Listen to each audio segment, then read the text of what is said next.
কেউ আসছিল বাসায়? কই না তো। ওই সিগারেট। ও এটা অনেক স্ট্রেস লাগছিল, এত মাথা ধরেছিল তাই স্মোক করছিলাম। তুমি তো সিগারেট খাওয়া পছন্দ করো না। মানুষ তো বদলায় তাই না? তুমি আমাকে সারা জীবন এভাবে ভালোবেসে আগলে রাখবে তো? সারা জীবন এভাবেই তোমাকে আগলে রাখবো। তাহলে চলো আমরা বিয়ে করে ফেলি, আমার এভাবে থাকতে আর ভালো লাগে না।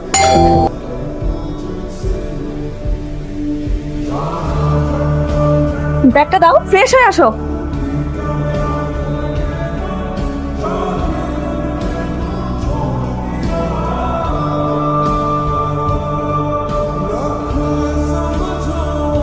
নীরব, কোথায় যাচ্ছ তুমি? ব্যাগ নিবা না? নীরব, হ্যালো, তুমি আমার ফোন কেন বারবার কেটে দিচ্ছ? তুমি যা ভাবছো ওরকম কিছুই না।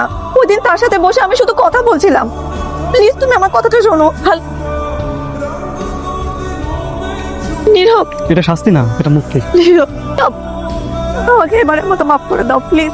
বিশ্বাস না কাছের মতো, একবার ভেঙে গেলে জোড়া লাগানো যায় না। ভালো থেকো।